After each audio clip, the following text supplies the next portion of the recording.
제가 보스턴에서 이제 마지막 사역을 했을 쯤입니다. 어떤 성도님이 저에게 이렇게 말씀해 주셨어요. 목사님, 목사님께 충성하는 사람 정말 조심하세요. 볼륨 조금만 높여주세요. 제가 이 목사 아들로 자란 거 좋은 게요. 그 아버님의 목회를 30년을 지켜볼 수 있다는 것입니다. 그 역사를. 아버님께 인간적으로 충성한 사람들을 많이 보았는데요. 그 끝이 별로 다 안 좋았어요. 다 아버님에게 깊은 상처를 남겼습니다. 이제 목회 사역 20년에 접어들면서 적지 않은 사람들을 만나 보았습니다. 저 사람은 정말 충성되다라는 생각되는 사람들도 있었고, 왜 저런 사람 저러지? 라고 물론 생각이 됩니다. 제가 이제 미국에서 리뉴라는, 그러니까 우리가 코스타 같은 리뉴라는 청년 컨퍼런스 집회를 기획하고 준비하면서 많은 다양한 사역자, 강사를 만났어요. 유명한 청년 사역자, 문화 사역자, 찬양 사역자, 목사님들 다 이렇게 세워드렸는데요. 제가 어떤 선교사님의 간증을 듣고, 그 비전과 충성해요. 그 세계를 다 품 안에 안고 나의 달려갈 길을 갖기 위해서 정말 아무것도 돌아보지 않는 그 충성심에, 나는 언제 저렇게 발끝이라도 따라갈까? 그런데 그 선교사님이 보스턴에 온 김에 어떤 교회 한 달간 머물다가 그 교회가 쑥대밭이 됐어요. 상처받은 사람들도 막 갈라지고, 그렇게 교회가 충성된 일꾼, 선교사, 사역자들로 깨졌다는 소리를 가끔 듣고는 이런 생각이 들죠. 저 충성은 뭘까? 이제 저는 충성하는 사람들을 조금씩 조심스러워합니다. 제가 이제 연합사역하면서 제가 오래 리뉴라는 연합사역을 이렇게 해오면서 가장 조심하는 사람들이 충성하는 사람들입니다. 열심히 있는 사람들, 특별히 자기 비전과 자기 사역에 대한 강한 확신이 있는 사람일수록 연합이 쉽게 깨지기 때문입니다. 인간의 충성이 하나님의 사역을 대적하는 경우를 많이 보게 됩니다. 우리는 보통 맡은 직분에 충성하라고 하잖아요. 그런데 그것은 직분에 충성하는 것이지 하나님에게 충성하지는 것과는 별개일 수가 있습니다.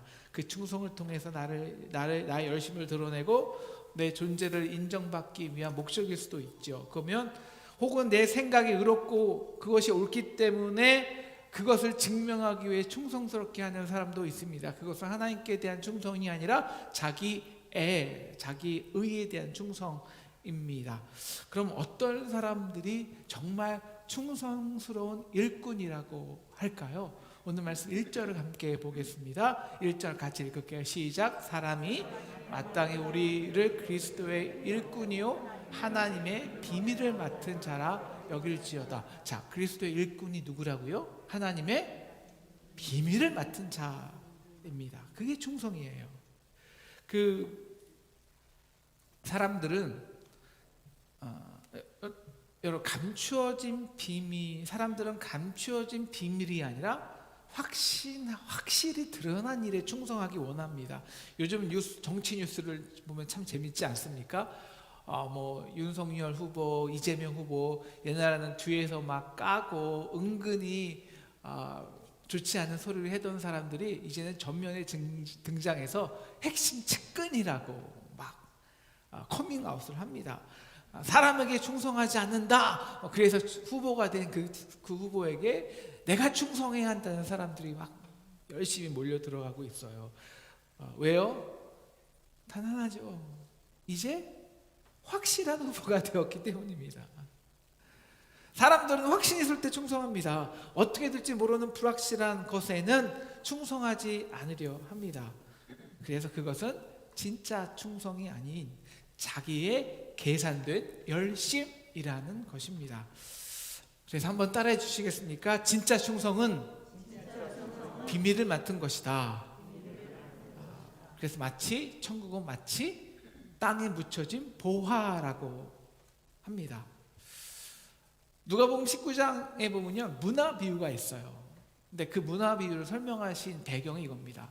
많은 사람들이 하나님 나라가 당장 올 줄 알았어요. 예수님이 예루살렘에 들어가시면 당장 하늘나라가 임한 겁니다. 그런 사람들에게 당장? 아니고 비밀인데 언제 올지 모르는데 하면서 하신 비유가 이 문화의 비유예요. 자, 한 귀인이 이제 왕의 왕위를 받아 가지려고 먼 나라를 떠납니다. 떠나기 전에 13절에 보면 열 문화를 종들에게 하나씩 주면서 너희 장사해라고 떠나는 거죠. 근데 우리 14절에 보면 중요한 대목이요, 그 땅 백성이 그를 되게 싫어해요. 아니, 왕이 받는 거를 싫어해요. 그래서 그 이제 왕위를 받으러 로마 황제에게 하는데 그 뒤에서 사실을 막 보내서 저 사람 왕 되면요 여기 쑥대밭입니다, 반역할 것입니다. 이건 이제 실제적인 역사의 근거에서 예수님이 비유한 것이거든요. 뭐 소문이 들립니다. 저 사람 왕이 못 받는데, 아니 이미 자기에게 맞아 죽었대. 그런데 여러분 같으면 그런 상황에서 여러분, 내가 장사하는 사람들이 내 주인을 다 싫어해요. 주인 간판 걸고 장사해야 되는데 그거 장사가 되겠습니까? 안 되죠. 여러분 같으면 거기에 여러분 같으면 장사를 할까요 말까요? 안 하는 게 낫죠. 손해보죠. 목숨까지 잃으면 어떡해요. 그러니까 종 한 명이 그 문화를 싹 수건에 싸갖고 숨겨둔 거예요. 계산한 거죠. 혹시라도 종이 그 주인이 귀환할 때 나 그래도 당신이 귀한 거 남겼습니다, 함부로 쓰지 않았어요. 계산한 거죠. 그런데 한 문화 어떤 사람은 다 알아요. 정말 두려워요, 장사하는 게. 근데 장사를 했습니다. 여기서 장사하는 거는 뭐냐면 예수님의 주인의 방식대로 살았다는 거예요. 일했다는 겁니다. 주인의 방식이 뭡니까? 왜 사람들이 싫어해요? 오리가 계산하는데 10내를 가져요. 속옷 달라는데 겉옷까지 내어줘요. 오른뼈 때문에 왼뼈까지 맞게 해요. 그게 어떻게 장사가 됩니까? 다 손해보는데. 그러니까 싫어하죠. 예수님이 그들에게 빵을 줄 때는 우리의 왕이라고 다 왕 세워달라고 쫓아갔습니다. 그런데 예수님이 이제 왜? 그들은 예수님을 통해서 하나님의 나라가 당장 지금 보이는 대로 임할 줄 알았거든요. 그런데 웬걸 십자가를 지고 거기서 죽고 고통받으러 가신다는 겁니다. 그러니 누가 그 길을 따라가겠습니까? 모두 12제자들 맨 처음에는 다 이제 예수님이 왕 될 거야, 그때는 다 갔습니다. 확실해 보였으니까. 왜? 기적이 일어나니까. 그런데 십자가로 가는 순간 모든 사람은 도망갑니다. 베드로 같은 충성된 일꾼도, 그래서 오히려 충성된 게 뭐냐면요, 베드로 같이요 갈등하는 거예요. 회의 드는 거예요. 그럼에도 불구하고 두려운 마음으로 끝까지 쫓아가는 거예요. 그리고 실패하는 거예요. 오히려 이게 충성일 수가 있습니다.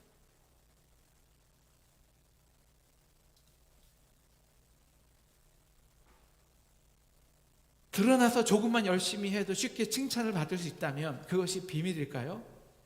그러나 진짜 비밀이 드러날 때가 있죠. 우리 5절 같이 읽겠습니다. 5절입니다. 시작. 그러므로 때가 이르기 전 곧 주께서 오시기까지 아무것도 판단하지 말라. 그가 드러내고 마음의 뜻을 나타내시리니 그때 각 사람에게 하나님부터 칭찬이 있으리라.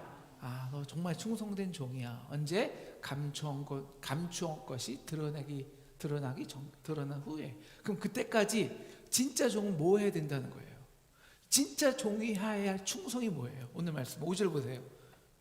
진짜 종이 해야 할 충성이 뭐라고요? 아무것도 판단하지 말라. 판단하지 말라. 그래서 함께 따라해 주시겠습니까? 진짜 충성은 하나님이 판단하시도록 하는 것이다. 그때까지 기다리는 거예요.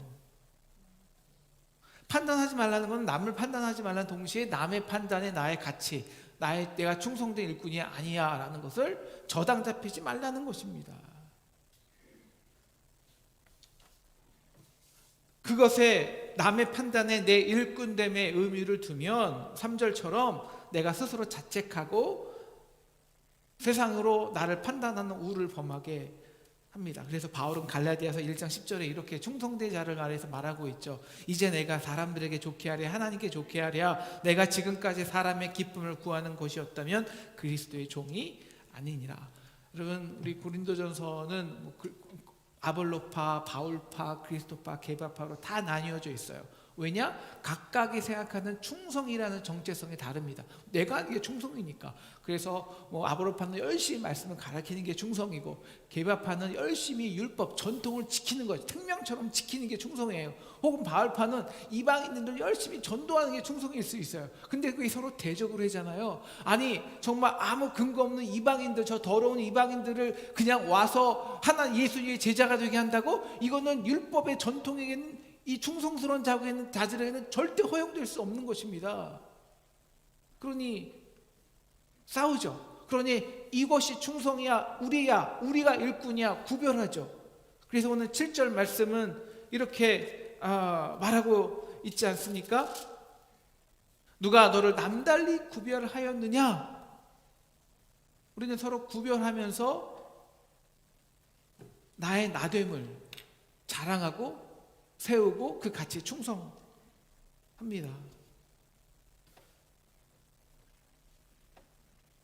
그런데 바울은 그들의 충성의 정체성에 보면은 말도 못하죠. 거기다가 언변도 변변하지 않죠. 그리고 무슨 율법 전통에는 아무 관심이 없는 것 같죠. 그러니까 비방하는 거예요. 하지만 바울은 보이지 않는 맡겨진 사명에 아직 나타나지 않았지만 묵묵히 예수님처럼 십자가의 길을 가는 것이죠. 이 모습이 구체적으로 어떤 모습일까요? 오늘 이 모습을 바울은 오늘 말씀에서는 두 가지로 비유합니다. 구별합니다. 하나는 선생, 그리고 아비요. 오늘 이렇게 제가 선생이라고 그랬을 때 물론 세상적인 선생도 있지만 이 세상적인 우리 진짜 아이를 마음으로 사랑하는 선생님이 아니라 세상적으로만 가르치는 선생을 의미하겠죠. 저번에 저 하준이가요 그 학원에 갔다가 풀이 죽어서 저한테 왔어요. 왜 그래? 그러니까 하나 툭 꺼내요. 그러니까 수학 점수를 30점 맞은 거예요. 그래갖고 제가 그랬죠. 하준아 너 괜찮아. 너 초등학교 아직 초등학생이야. 야 아빠는 초등학교 5학년 때까지 100점이라는 거 받아본 적이 없어. 30점? 아빠 숱하게 받았어. 괜찮아. 제가 그러니까 그래도 위로가 안 돼요. 위로가 안 되는 거예요. 왜 그래? 근데 선생님이 다른 반으로 가래요. 근데 제가 좋아하는 친구들은 다 이 반에 있거든요. 왜? 실력이 안 된대요. 시험 몇 번 봤는데 이번이 처음인데 한 번? 제가 순간 속이 확 올라갔어요. 야, 한 번 시험 보고 사람을 평가해? 그래서 반을 바꾼대? 야, 그런 학원 가지 마. 그런 학원 가지 마. 제가 그랬더니 저희 와이프가 옆에서 맨날 교육자라면서 맨날 저런다고. 교육자가 학원 시스템도 몰라요. 그러면서 요즘은 다 그렇게 해야 아니면 어떻게 그 수많은 아이들을 구별하고 분류해서 공부시켜서 성적 올리냐고요. 너 한 수 없어. 너 열심히 공부해서 다음 시험 잘 봐서 다음 반으로 가. 그러고 끝났는데요. 저는 저는 막 이해가 안 가요. 특히 초등학생이 중학생이 시험 못 받아고 절망을 한 거 보면은 저는 그래서 하원이가 제 이제 대학 입시하는 제 딸이 막 시험 보고 나서 스트레스 받으면 한마디 해요. 야, 넌 아직 1%도 안 나왔어. 너의 가진 잠재력에 1%라고. 나머지 99%는 다 감춰져 있는 비밀이라고. 아직 99% 감춰져 있는데 뭘 절망해 1% 갖고. 제가 대학 졸업하고 이제 상담을 하면 대학 졸업하는 청년들한테 막 취직 안 된다고 절망을 하고 내가 어떻게 자살해야 되나. 제가 정말 그 속에서 웃습니다. 야, 넌 아직 10%뿐이 안 나왔어. 네 아직 잠재력이 90% 어디서 들지 모르는 90%가 있는데 네 인생에서 적어도 대학 나가고 네가 사랑하는 일에 정말 5년 정도 완전히 몰입하고 충성하고 열심히 해본 다음에 그래야 네 안에 있는 50%가 드러난 거야. 그것 50% 보고 판단해도 안 늦어. 그런데 여러분 죄송합니다만 가짜 선생, 진짜 선생 말고요. 가짜 선생들은 다시 말하면 평가 시스템에만, 그래서 그 평가 시스템으로 자기의 기득권을 유지하려는 기존 질서에 있는 선생님들은 여러분 그 못 기다립니다. 못 기다려요. 왜냐하면 한 학기의 평가 시스템으로 내 평가가, 선생님의 평가가 왔다 갔다 하거든. 못 기다립니다. 그냥 평가하고 비교하고 판단하고 줄 세우는 거죠. 왜냐하면 어쩔 수 없어요. 우리 이미 그 질서 속에 있는 평가 시스템이 있고, 평가 시스템이 있다는 것은 이미 주어진 정답과 질서가 있다는 겁니다. 거기 맞추는 거죠. 그래서 뭐 이건 제 말이 아니라요. 그러니까 진짜 선생이 아니라 그냥 어쩔 수 없는 사회 시스템에 맞춰가는 선생님들, 우리 이제 기독교 선생님들은 많이 없겠잖아요. 근데 이런 세상적인 선생님들을 많은 그 철학자들은 20세기에서 최대의 뭐라 그럴까요? 피해를 끼친 사람들이라고 말하는 철학자들이 많이 있습니다. 그리고 그런 교육은 뭘 만드냐? 절대적인 사회 질서 계급을 만들죠. 그리고 그 결과는 폭력과 억압입니다. 그리고 모든 사람이 죽어가는 거죠. 이것이 근대 사회의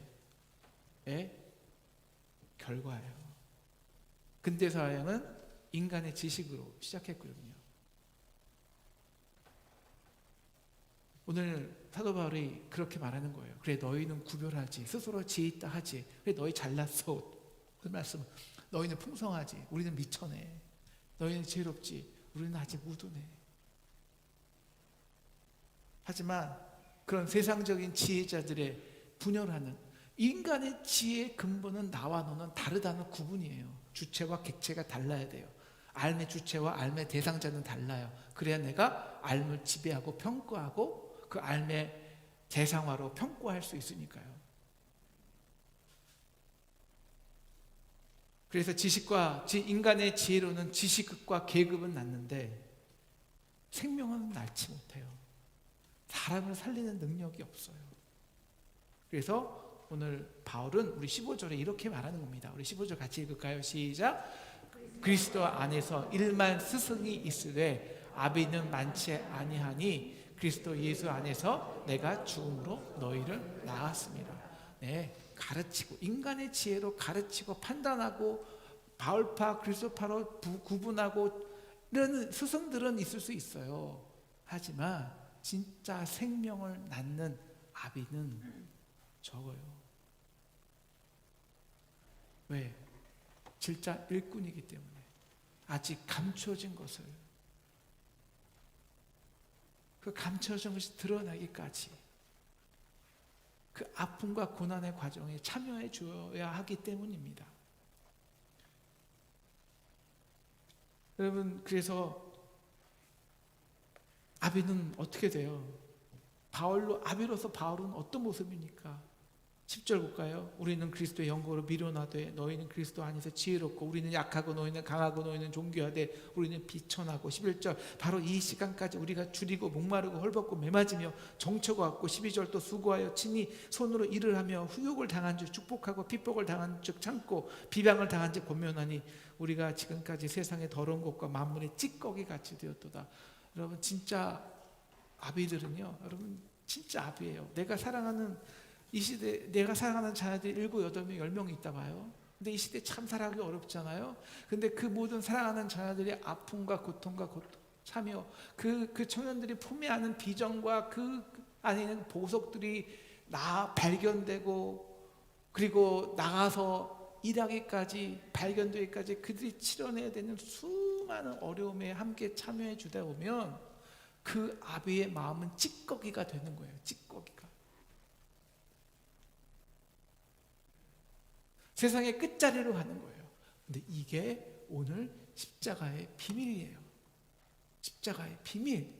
만물이 찌꺼기가 됐어요. 십자가는 만물의 찌꺼기예요. 세상에 가장 높은 하나님이 가장 높은 권력자가, 그리고 거룩한 자가 이 땅에 낮고 또 낮아지고 또 낮아져서 모든 사람의 아픔과 고통과 질병과 그들의 찌꺼기를 그 품에 다 닦아내고 다 훑어내고 다 더 나를 훑어내고 낮아지고 결국에는 십자가에 못 박혀서 자기의 온몸의 피를 다 쓸어내면서 인간의 가장 실패자여 찌꺼기로 죽어간 거예요. 누가 그 길을 가겠냐고요. 누가 그 길을 가겠냐고요. 누가 그 길에 충성할 수 있을까요? 아무도 못해요. 그냥 두려워하면서 쫓아갈 뿐이죠. 그런데 비밀이 뭐예요? 능력이 뭐예요? 그 십자가가 생명을 낳은 거예요. 나 혼자 왕 된 게 아니라 가난한 자들, 우리 모든 백성들과 함께 왕노릇 하기 시작한 거예요. 오늘 말씀 8절처럼. 이것이 비밀입니다. 무엇이 비밀이에요? 죽음을 통해서 생명을 얻는 게 기독교의 비밀이에요. 그거는 십자가로만 가능한 비밀이에요. 다른 어떤 인간의 계획으로는, 보이는 방정식으로는, 보이는 인간의 계산 방식으로는 절대적으로 생명이란 건 우리가 낳을 수 없어요. 십자가로만, 감추어진 비밀로만. 그래서 어쩔 수 없이 상대의 아픔과 연약함, 그 주인의 방식대로 전도하고 일하는 오리 가죽의 심리 가지고 속옷 달라 할 때 겉옷까지 주고 아비의 심정처럼 매 사람들의 성도의 아픔 하나하나를 만져주고 닦아가면서 나도 모르게 만물의 찌꺼기로 상해질 때 비로소 내가 하나의 씨앗으로 죽어갈 때 비로소 나도 모르는 전혀 기대하지 않는 놀라운 생명력이 이 땅에 나타나는 거예요. 비밀이에요.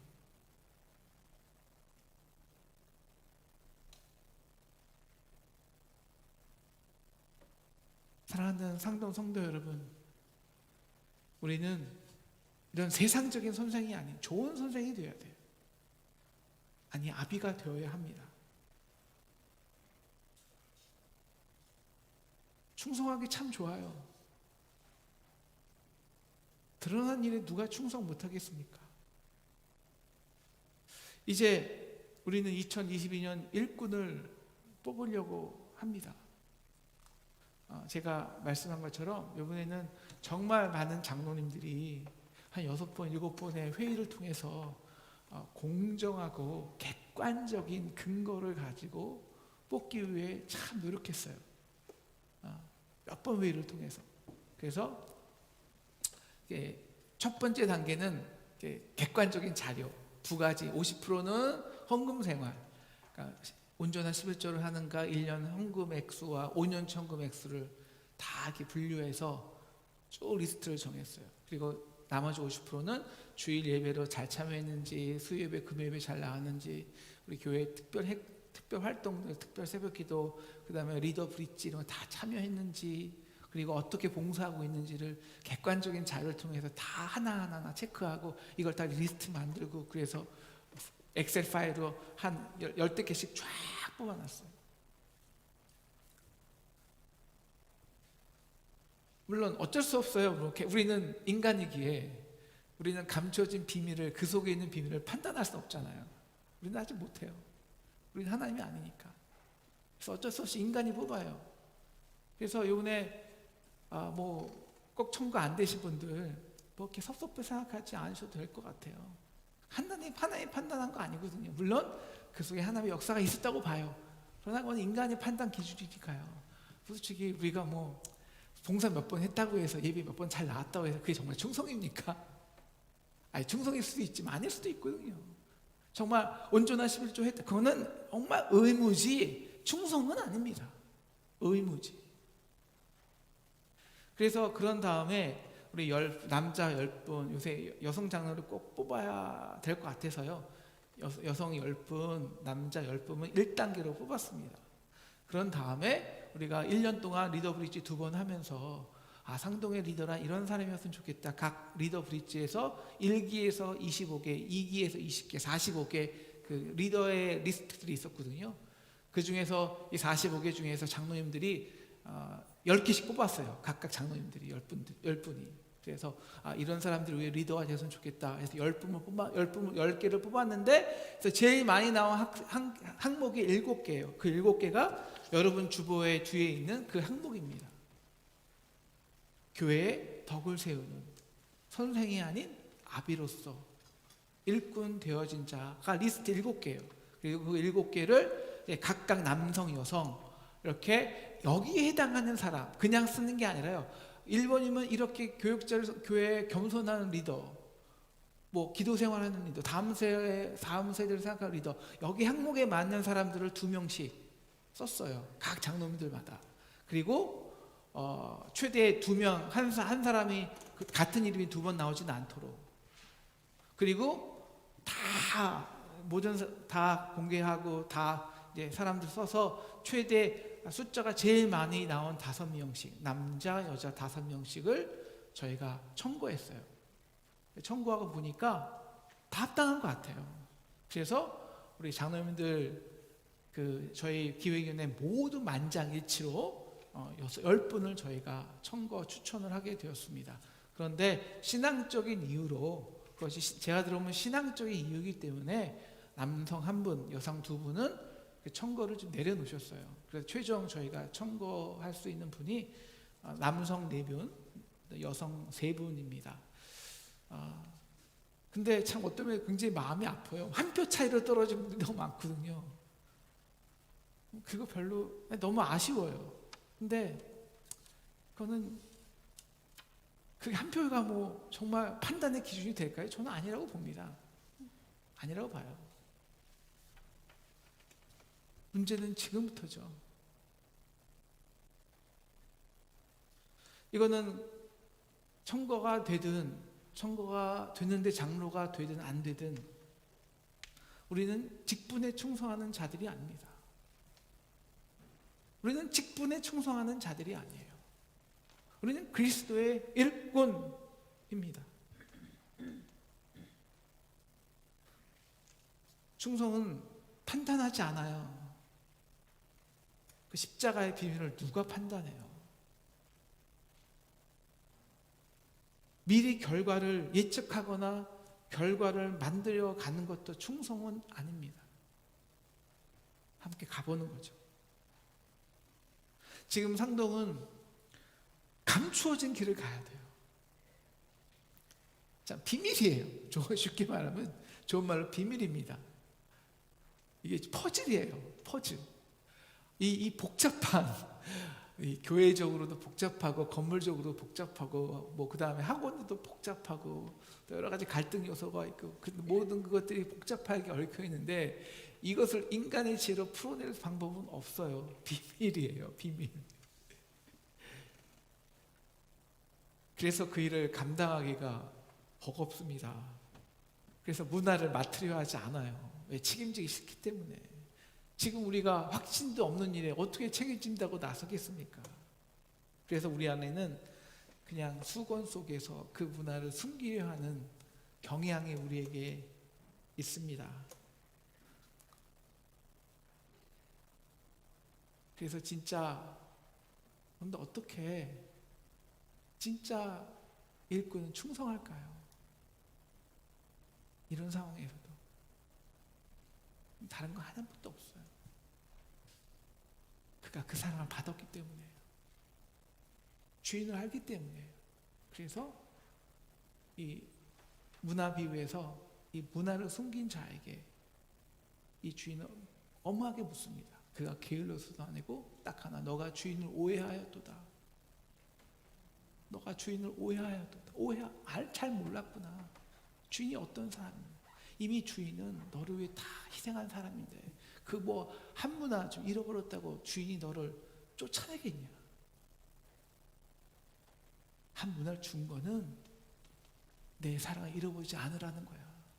내 사랑을. 우리 상동에는 아직 숨겨진 보화들이 많이 있습니다. 묻혀서 그렇지. 아직 이 역사와 조국을 살렸던 이 숨은 보화들, 그리고 수많은 민족을 살렸던 수많은 청년들을 꿈꾸게 했던 그 비밀이 보화들이 숨어 있습니다. 문제만 있는 게 아니라 그 문제 밑에는 그 놀라운 생명의 비밀들이, 십자가의 능력이 숨어 있습니다. 아직 우리가 써보지 않았기 때문입니다. 써보면 나옵니다. 어떻게 써보아야 할까요? 기도하기는 나쁜 선생 되지 말고요, 좋은 선생 되기를 축원합니다. 우리가 아비 되기를 축원합니다. 우리 판단하지 맙시다. 아니, 하나님이 어떻게 이끄실 줄 알고, 어떻게 우리가 어떻게 알고 판단을 합니까? 우리는 모르는 일입니다. 함께 가보아야 합니다. 그리고 함께 감당해 보아야 합니다. 만물의 찌꺼기가 될 정도로 우리 서로의 아픔과 우리 이 땅의 고난과 서로의 상처를 한번 열심히 닦아줍시다. 우리 아직 저력이 있잖아요. 아직 나오지 않았을 뿐입니다. 우리에게는 이렇게 아비의 리더십이 필요합니다. 이번에 아깝게 청구가 안 되신 분들 너무 죄송해요. 정말 한 표 차이로 안 되신 분들이 너무 많았어요. 그러나 여러분, 그거에 너무 마음 두지 마십시오. 물론 하나님의 역사도 있겠지만 인간의 판단일 수가 있으니까요. 너무 마음 두지 마세요. 청구가 돼서 안 돼서도 너무 마음 상해하지 마세요. 여러분, 중요한 거는 우리는 보이지 않는 일에 충성하는 겁니다. 중요한 거는 비밀을 맡은 자입니다. 우리가 기도하기는 직분에 충성하지 않고 하나님이 우리를 판단하실 때까지 십자가의 그 놀라운 비밀, 생명을 살리는, 생명을 낳을 수 있는, 혼자가 아닌 수많은 이 땅의 생명을 낳을 수 있는 그 비밀을 맡은 자로 두렵고 떨리지만, 불확실하지만, 그래서 힘들지만, 그럼에도 불구하고 그 사랑 때문에 오늘도 충성할 수 있는 저와 여러분 되시기를 주님의 이름으로 축원합니다.